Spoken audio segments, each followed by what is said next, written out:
આપ સૌનું ફરી વખત સ્વાગત છે। છેલ્લા લેક્ચરની અંદર આપણે વિકાસશીલ અર્થતંત્રના લક્ષણો એકમ નંબર 15 એ જોયો આપણે આર્થિક વિકાસના સંદર્ભની અંદર। ત્યારબાદ આર્થિક પ્રવૃત્તિ અને બિન આર્થિક પ્રવૃત્તિ વિશે એ આપણે અભ્યાસ કર્યો। એકદમ સહેલી વ્યાખ્યા હતી।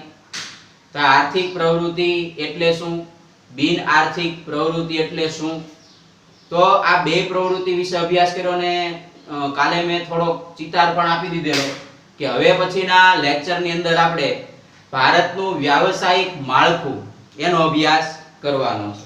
તો આ બહુ મહત્વનો પ્રશ્ન છે 3 માર્ક માટે, એટલે યાદ રાખવાનો છે। તો આપણે એનું હેડિંગ મારી દઈએ,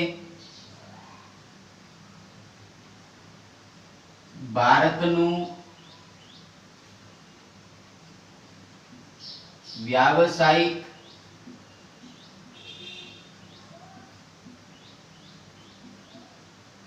माळखું, ભારતનું વ્યાવસાયિક માળખું સમજાવો। તો ભારતનું વ્યાવસાયિક માળખાની અંદર 3 બાબતોનો આપણે અભ્યાસ કરવાનો છે।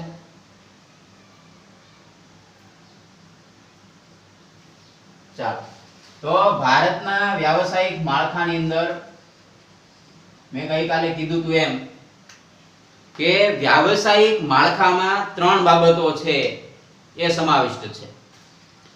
તો આને 3 વિભાગોમાં વહેંચવામાં આવ્યો। પ્રશ્ન આવો જ પૂછાય છે, ભારતના વ્યાવસાયિક માળખા વિશે સમજૂતી આપો, સમજાવો, બરાબર, મુદ્દાસર નોંધ લખો તો વગેરે। તો આની અંદર મુખ્ય 3 મુદ્દાઓની ચર્ચા કરવાની છે। તો આને 3 રીતે વહેંચી શકાય ભારતના વ્યાવસાયિક માળખાને। તો જો આપણે એનું ઓલું લખીએ તો યાદ રાખો કે ભારતના વ્યાવસાયિક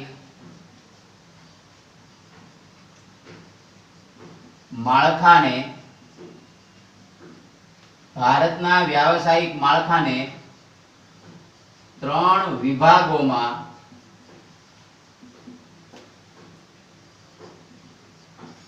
વહેંચવામાં આવે છે। હવે આ 3 વિભાગો છે એ કયા કયા? તો એમાં જે પહેલો વિભાગ છે, પહેલા વિભાગને આપણે કહેશું પ્રાથમિક ક્ષેત્ર।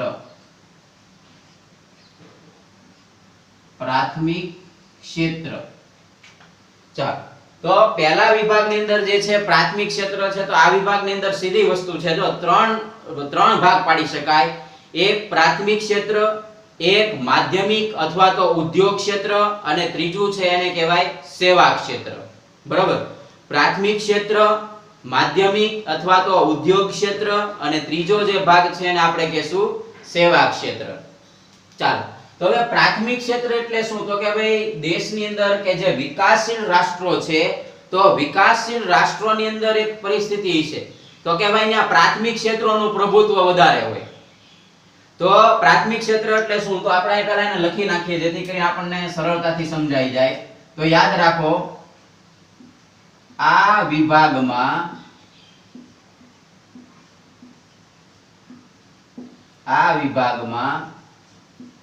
ખેતી અને ખેતી સાથે સંકળાયેલા, જો આ વિભાગમાં ખેતી અને ખેતી સાથે સંકળાયેલી અથવા સંકળાયેલી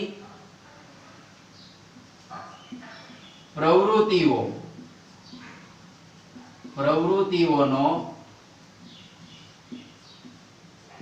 સમાવેશ થાય છે। વાક્યને અંતે પૂર્ણ વિરામ, બરાબર। તો આ પહેલો પોઈન્ટ થયો।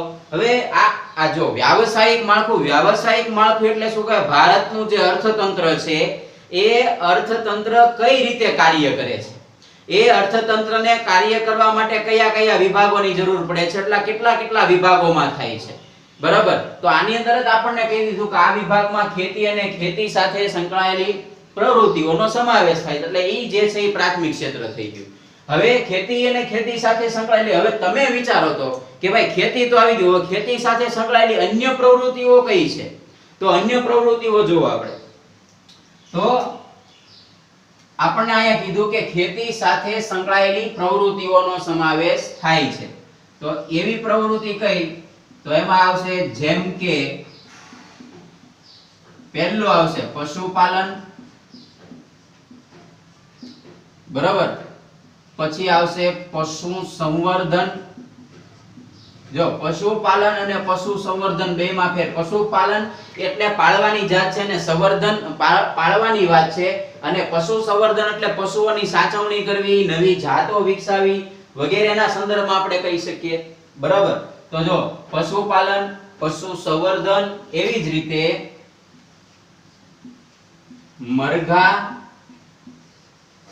બતકા ઉછેર, મરઘા બતકા ઉછેર, એવી જ રીતે જંગલ, બરાબર, જંગલોનું દોહન કરવું, જંગલોમાંથી મળતી જે કુદરતી વસ્તુઓ છે એને કાઢીને વેચવી, બરાબર. એવી જ રીતે કાચી ધાતુઓનું ખોદકામ, કાચી ધાતુઓનું ખોદકામ કરવું. હવે કાચી ધાતુ એટલે શું? તો કે ભાઈ અશુદ્ધ સ્વરૂપે આપણને મળે એટલે એને એમ કીધું કાચી ધાતુઓનું ખોદકામ કરવું એમ. કાચી ધાતુ એટલે કાચી નીકળે ને એમ નહીં ભાઈ. ઘણાને એવું થાય કે ભાઈ લોખંડ છે તો એના સરિયા જમીનમાંથી આમનામ નીકળતા છે 8 mm ના 12 mm ના. એવું ન હોય, એને પહેલા ગાળવું પડે. એટલે કે જે પીગ આયર્ન મળે છે તો એ એક પ્રકારની કાચી ધાતુ છે. તો કાચી ધાતુનું ખોદકામ કરવું. એવી જ રીતે મત્સ્ય ઉછેર, અથવા તો આને મત્સ્ય પણ કહેવાય, મત્સ્ય ઉદ્યોગ પણ કહેવાય. તો મત્સ્ય ઉછેર વગેરે જેવી બાબતો સમાવિષ્ટ છે. હવે તમને જો સીધી વસ્તુ પૂછાય આ રીતે, અહીંયા ધ્યાન રાખજો. હવે જે પ્રશ્ન પૂછાય એ સમજજો. હવે તમને કોઈ એક સવાલ આપી દે, ઉદાહરણ તરીકે નીચેનામાંથી કોઈ એક ક્ષેત્ર પ્રાથમિક ક્ષેત્ર છે. ઉદાહરણ તરીકે આવો પ્રશ્ન છે. હવે નીચેનામાંથી એક ક્ષેત્ર પ્રાથમિક ક્ષેત્ર છે. હવે આ બધા જે અહીંયા જે મૂક્યા છે એની અંદર એક આદું લખ્યું હોય પશુપાલન, અને બાકીના જે છે અહીંયા લખ્યું હોય ઉદ્યોગો, કાગળ કામ અને બેંકિંગ, બરાબર. તો જો હવે આપણને પ્રશ્ન શું પૂછ્યો છે કે નીચેનામાંથી કોઈ એક ક્ષેત્ર પ્રાથમિક ક્ષેત્ર છે. તો આ પ્રાથમિક ક્ષેત્ર એટલે શું? તો કે આપણને ખબર છે કે પ્રાથમિક ક્ષેત્ર એટલે શું થાય? તો કે ખેતી અને ખેતી સાથે સંકળાયેલા. આ વસ્તુ આપણને યાદ હોવી જોઈએ, ત્યારે અહીંયા સ્પાર્ક થવો જોઈએ કે ખેતી અને ખેતી સાથે સંકળાયેલી. તો જો અહીંયા ખેતી અને ખેતી સાથે સંકળાયેલું શું છે? પશુપાલન, ઉદ્યોગો, કાગળકામ કે બેંકિંગ, બરાબર. તો જો ઉદ્યોગો છે ઈ ભલે ખેતી સાથે સંકળાયેલા છે, પણ સીધી રીતે ખેતી સાથે શું સંકળાયેલું છે? તો કે પશુપાલન. ઉદ્યોગો નહીં આવે, કાગળકામ નહીં આવે, ને બેંકિંગ આવશે નહીં. અને જ્યારે જવાબ ન આવડે ત્યારે હંમેશા યાદ રાખો કે જે તમને ખબર છે કે આ તો ન જ આવે, તમે એમ જ્યારે કાઢતા શીખી જાવ એટલે તમારી પાસે છેલ્લે 2 જ ઓપ્શન રહે 4 માંથી. તો ખાલી જગ્યા રૂપે પૂછાઈ શકે, આ રીતે પૂછાઈ શકે. એટલે આ વસ્તુ આવી રીતે પૂછાય છે. 3 માર્કમાં તો આપણે આખું કરવાનું છે, પણ માની લો કે ઇન કેસ એવું થયું કે આમાંથી કાઈ પૂછી લીધું, અથવા મરઘા બતકા છે તો કયા ક્ષેત્રમાં સમાવિષ્ટ છે? તો સીધી વસ્તુ છે પ્રાથમિક ક્ષેત્રમાં સમાવિષ્ટ છે. ચાલો, તો આ પહેલો ભાગ પૂરો થઈ ગયો પ્રાથમિક ક્ષેત્ર વિશે. હવે થોડાક આપણે આગળ ચાલીએ.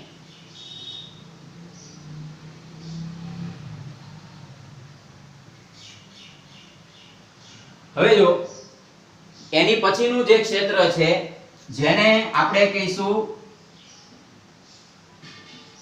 માધ્યમિક ક્ષેત્ર. હવે અહીંથી એક સવાલનો જવાબ યાદ રાખી લ્યો કે આ માધ્યમિક ક્ષેત્ર છે, આ માધ્યમિક ક્ષેત્ર છે એને ઉદ્યોગ ક્ષેત્ર, એને ઉદ્યોગ ક્ષેત્ર પણ કહે છે. તો આ ખાસ આપણને યાદ હોવું જોઈએ કે આ જે માધ્યમિક ક્ષેત્ર છે એ માધ્યમિક ક્ષેત્રને ઉદ્યોગ ક્ષેત્ર તરીકે પણ ઓળખવામાં આવે છે.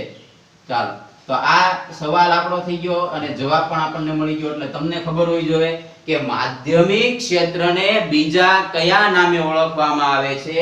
તો માધ્યમિક ક્ષેત્રને બીજા ઉદ્યોગ ક્ષેત્રના નામે ઓળખવામાં આવે છે.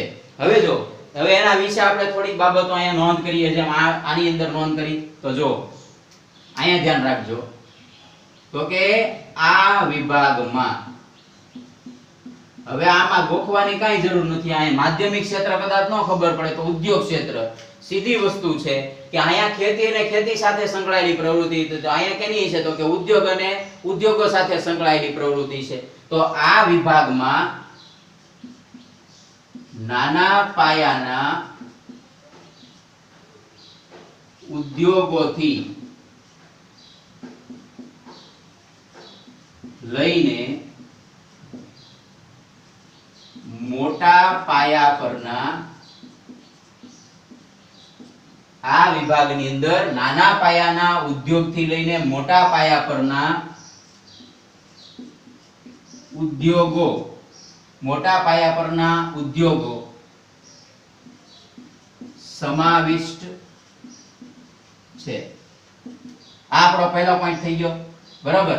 હવે હજી આપણે ઉદાહરણ, હજી આની અંદર જો પોઈન્ટ પાડવો એટલે આપણે અહીંથી જ પાડી દઈએ. તમે પાછો બીજો પોઈન્ટ તમારી બુકની અંદર પાડી શકો.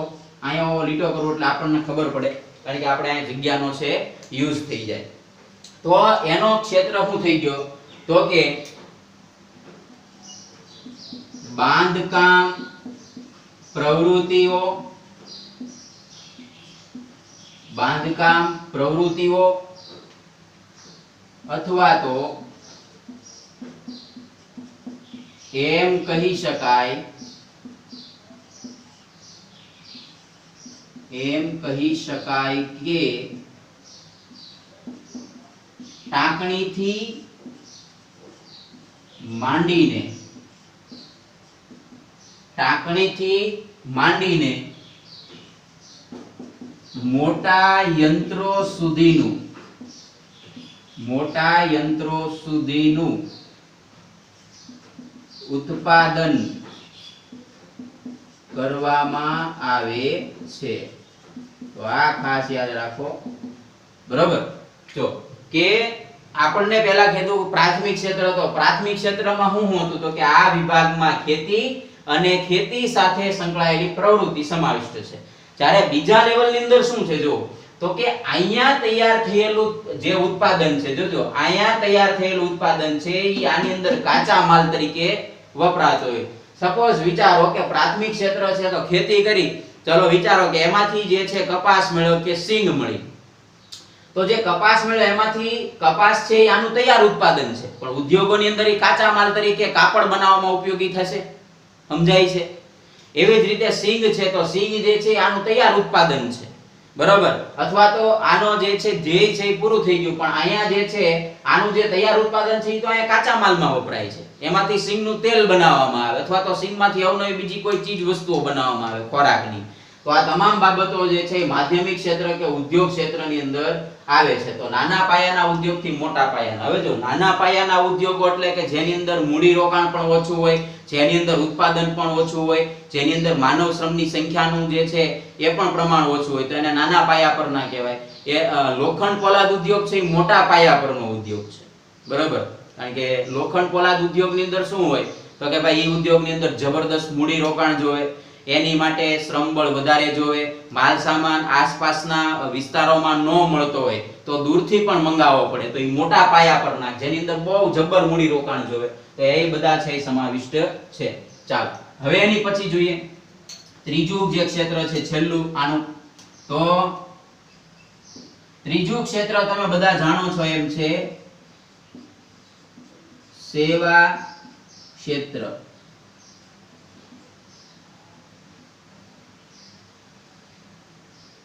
સેવા ક્ષેત્ર.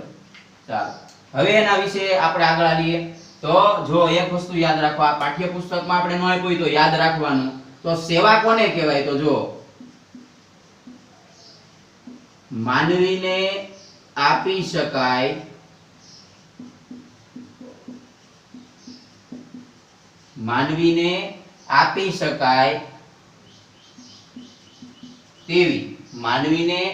શકાય તેવી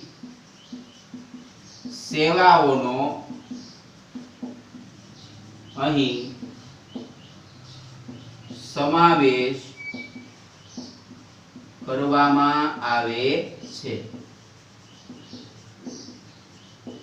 બરોબર, માનવીને આપી શકાય તેવી સેવાઓનો અહીં સમાવેશ થાય છે. હવે જો અહીંયા પ્રાથમિક ક્ષેત્ર છે, અહીંયા માધ્યમિક ક્ષેત્ર છે. સમજજો, માની લ્યો કે ખેડૂતે ઉત્પાદન કરેલી કોઈ ચીજ વસ્તુ, આ ત્રણે ત્રણ સાથે જ સમજવા પડે. ખેડૂતે ઉત્પાદિત કરેલી કોઈ ચીજ વસ્તુ છે, ઈ આપણી સુધી સીધી નથી પહોંચી જતી કે ખેડૂત લઈને આવી નથી જતો. એવું થતું હોય છે 1-2% કિસ્સાની અંદર. એટલે કે ખેડૂત પણ જે છે આપણા ઘરે જ્યારે પોગાડે છે તો એ અમુક કિસ્સાની અંદર થતું. બાકી મોટા ભાગે એવું હોય કે ખેડૂત છે એ બજારના ભાવે છે એ વેચી દે છે, અથવા તો અન્ય કોઈ વેપારીને આપી દે, તો એ વેપારી આપણા સુધી પહોંચાડે છે. તો વેપારી છે ને વચ્ચેનું કામ કરે, ખેડૂત પાસેથી ચીજ વસ્તુ ખરીદી અને એ ચીજ વસ્તુ છે એ આપણને પહોંચાડે, એટલે લોકો સુધી પહોંચાડવાનું કામ કરે. તો વેપારીની ભૂમિકા ખરેખર સેવાની ભૂમિકા છે. હવે સેવા એટલે અહીંયા સમજો મફતની સેવા નહીં, પણ સેવા એટલે શું? તો કે અહીં ખેડૂત જે છે એ ઉત્પાદક છે, પણ વેપારી છે એનો ઉત્પાદક છે ને, એ તો આપણને એક ભૂમિકા ભજવે છે, આપણી વચ્ચે સાંકળનું કામ કરે છે. એવી જ રીતે બેન્કિંગ, એવી જ રીતે વીમો, તો આ બધી જે છે ને એક સેવાઓના પ્રકાર છે. ખરેખર આપણને એમ થાય કે આ તો કોઈ ચીજ વસ્તુ નથી આપતા, છતાં પણ આપણે એ સેવાના પૈસા આપીએ છીએ. જેમ કે હું એક શિક્ષક છું, બરોબર, તો હું તમને સ્કૂલે કે ટ્યુશન ની અંદર કે હું અત્યારે લેક્ચર લઉં છું, જે કાંઈ XYZ કોઈ પણ ચીજ વસ્તુ તમે ગમે ત્યાં જાઓ, તમે કોઈ સંસ્થા સાથે જોડાયેલા છો, તો તમને અહીંયા કોઈ વસ્તુ ચીજ વસ્તુ આપવામાં આવતી નથી. જોજો, તમને એ સેવા આપે છે અને સેવાના પૈસા છે. ડોક્ટર છે, તમે ડોક્ટર પાસે જાઓ તો ડોક્ટર એના જ્ઞાનની સેવા આપે છે. એ કાંઈ દવાના ઉત્પાદક નથી, તો ખાલી નામ લખી દે છે. બરોબર, તો જો કે અહીંયા માનવીને આપી શકાય તેવી સેવાઓનો સમાવેશ કરવામાં આવે છે. બરોબર, હવે આવી સેવાઓ કઈ કઈ છે? જો જેમ કે પહેલી જ આપણને ખબર છે સંદેશા વ્યવહાર, પછી એવી જ રીતે હવાઈ અને દરિયાઈ માર્ગો, એવી જ રીતે પ્રવાસન, એવી જ રીતે મનોરંજન. જો આ બધી સેવાઓ છે, અહીંયા કોઈ ચીજ વસ્તુ આપણને આપવામાં આવતી નથી. એવી જ રીતે આવશે શિક્ષણ, એવી જ રીતે આવશે આરોગ્ય, એવી જ રીતે આવશે વીમો, એવી જ રીતે બેન્કિંગ. તો અહીંયા જે છે ઘણી બધી સેવાઓ આવી ગઈ. એવી જ રીતે પ્રવાસન ને બધું મેં લખ્યું. તો આ વગેરે સેવાઓ આપવામાં આવે છે. તો આ ત્રણ બાબતો થઈ. બરોબર, તો જો કે ભાઈ પહેલા આપણે જોયું પ્રાથમિક ક્ષેત્ર. તો પ્રાથમિક ક્ષેત્રની અંદર આ વિભાગમાં ખેતી અને ખેતી સાથે સંકળાયેલી. માધ્યમિક ક્ષેત્રની અંદર નાના પાયાના અને મોટા પાયાના ઉદ્યોગ, એટલે એમાં ચીજ વસ્તુનું ઉત્પાદન કરવામાં આવે છે. અહીંયા ઉત્પાદન તો થાય છે, પણ આ જો કુદરતી અવસ્થા છે અહીંયા બધી, અહીંયા મશીનનો ઉપયોગ કરવામાં આવે છે. આના દ્વારા તૈયાર થયેલી ચીજ વસ્તુઓ છે આપણી સુધી પહોંચાડવાનું કામ આ વિભાગ દ્વારા કરવામાં આવે છે. હવે સમજો, આ થઈ ગઈ. હવે જો આમાંથી આવો પ્રશ્ન આવી રીતે પૂછાય, મેં હમણાં વાત કરી હતી એ રીતે કે ભાઈ નીચેનામાંથી એક સેવા ક્ષેત્ર કયું છે? તો આ બધા સેવાના ક્ષેત્રો છે ભાઈ. બરોબર, પ્રવાસન, મનોરંજન, શિક્ષણ, હવાઈ અને દરિયાઈ માર્ગો, આરોગ્ય, વીમો, બેન્કિંગ. બરોબર, તો આ બધી છે એ સેવા ક્ષેત્ર છે, આ ઉદ્યોગ ક્ષેત્ર છે. હવે સમજો, હવે જે વિકાસશીલ રાષ્ટ્રો હોય, તો વિકાસશીલ રાષ્ટ્રોની એક ખાસિયત હોય કે વિકાસશીલ રાષ્ટ્રોની અંદર પ્રાથમિક ક્ષેત્રનું પ્રભુત્વ વધારે હોય. કેમ? તો કે ભાઈ ભારત જેવા દેશની અંદર જો ખેતીને વધારે ને વિશેષ મહત્વ હોય. હવે આપણે અગાઉ ભણ્યા હતા, એને યાદ કરો. અગાઉ આપણે એવું કીધું હતું કે ભાઈ આંતરરાષ્ટ્રીય વ્યાપારનું સ્વરૂપ કેવું હોય? તો કે વધારે પ્રાથમિક ક્ષેત્ર અથવા તો પ્રાથમિક ઉત્પાદનો હોય. તો એ પ્રાથમિક ઉત્પાદનો જે છે એની કિંમત આંતરરાષ્ટ્રીય બજારમાં ઓછી આપવામાં આવે અથવા તો ઓછી હોય, સમજાય છે? તો વિકાસશીલ રાષ્ટ્રોની અંદર ખેતી ક્ષેત્ર છે વિશેષ પ્રભુત્વ ધરાવતું હોય, એનો અર્થ એ થયો કે રાષ્ટ્રીય આવકમાં પ્રાથમિક ક્ષેત્રનો હિસ્સો વધારે હોય, પણ જેમ જેમ વિકાસશીલ રાષ્ટ્રનો વિકાસ થતો જશે તો ધીમે ધીમે માધ્યમિક ક્ષેત્ર અને પછી સેવા ક્ષેત્રમાં છે એ વધારે ઉત્પાદન કરવા લાગશે, એટલે કે એને વધારે ઇન્કમ છે મળી શકે. જેમ કે આજે તમે વિચારો કે અમેરિકા જે છે, યુનાઇટેડ સ્ટેટ ઓફ અમેરિકા, એવા વિશ્વના ઘણા બધા દેશો છે.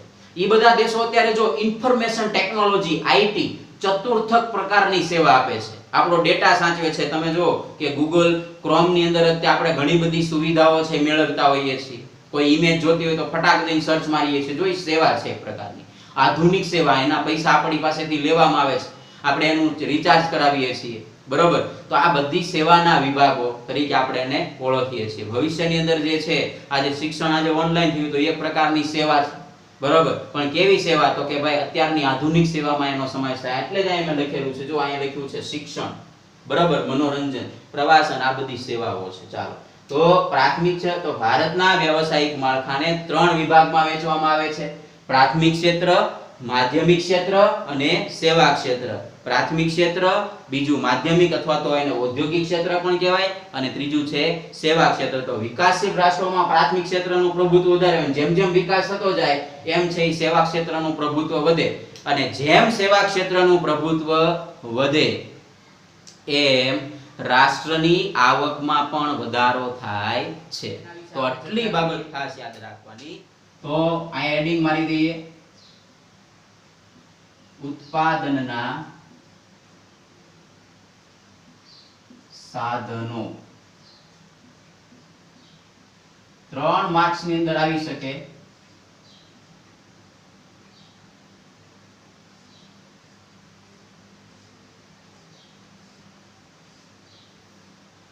ઉત્પાદનના સાધનો.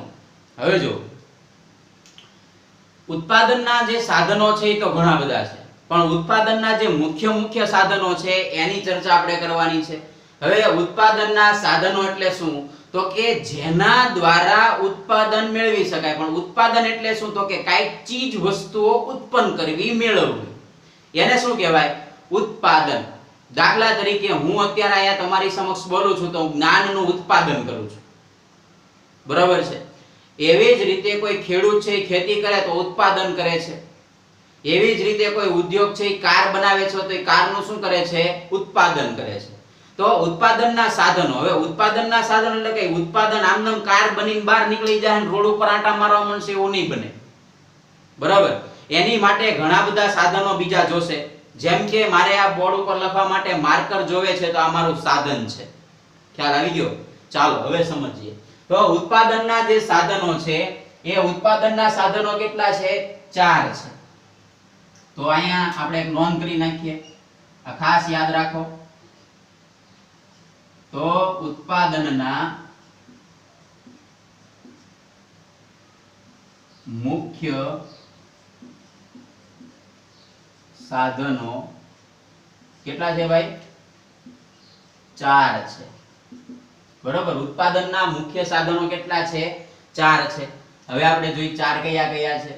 તો એની અંદર એક છે જમીન, આ પહેલું સાધન. જમીન પછી આવશે મૂડી,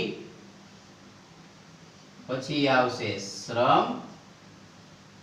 થોડુંક મોટું લખી, ઘણા પાછું દેખાશે નહીં. શ્રમ, અને ચોથું છે નિયોજન, નિયોજક. આ બે માં ફેર છે, પછી આપણે એને સમજશું. ચાલો, તો ઉત્પાદનના મુખ્ય 4 સાધનો થઈ ગયા: જમીન, મૂડી, શ્રમ અને નિયોજન કે નિયોજક.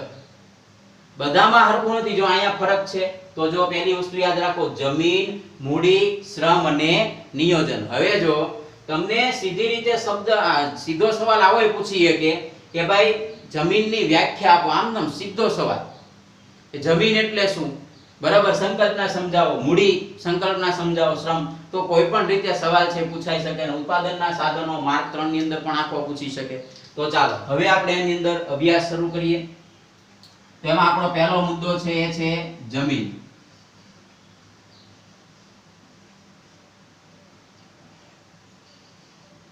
હવે આપણે એવું માનીએ છીએ કે જમીન એટલે શું? તો કે જમીન એટલે કે પૃથ્વીના પોપડાનો ઉપરનો ભાગ કે જેની અંદર વનસ્પતિઓ ઉગી નીકળે છે એને સામાન્ય અર્થમાં શું કહીએ છીએ આપણે? જમીન. જો સમજો, સામાન્ય અર્થમાં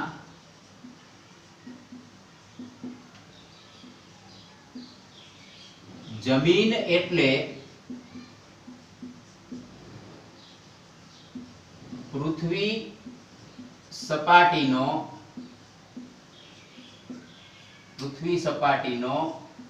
ઉપરનો ભાગ કે જેમાં ખેતી કરવામાં આવે છે.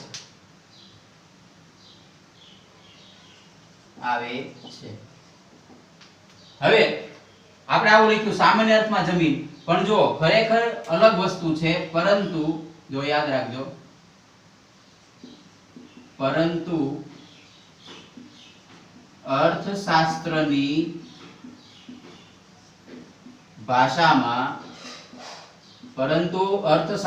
ભાષામાં જમીન એટલે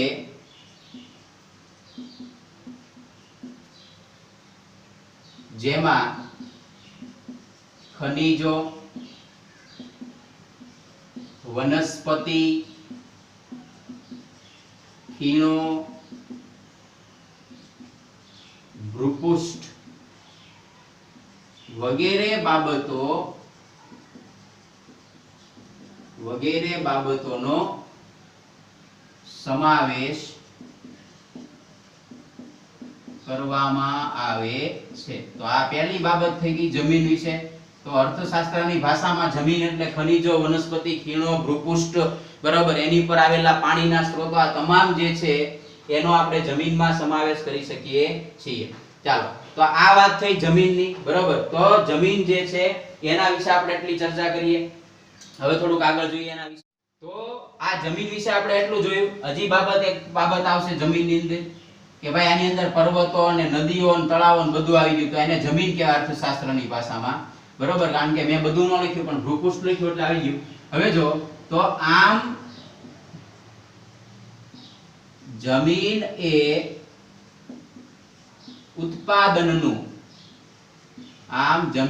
ઉત્પાદનનું કુદરતી સાધન છે. તો આ ખાસ યાદ રાખો, બરોબર.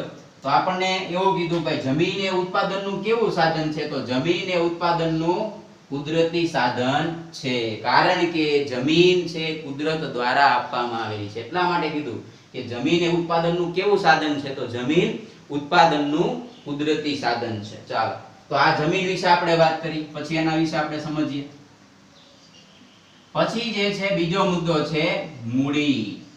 આ ખાસ યાદ રાખજો, એકદમ સહેલો ટોપિક છે મૂડી એટલે. તો ઉત્પાદનની પ્રક્રિયામાં, જો યાદ રાખો, ઉત્પાદનની પ્રક્રિયામાં ઉપયોગમાં લેવામાં આવતા માનવ સર્જિત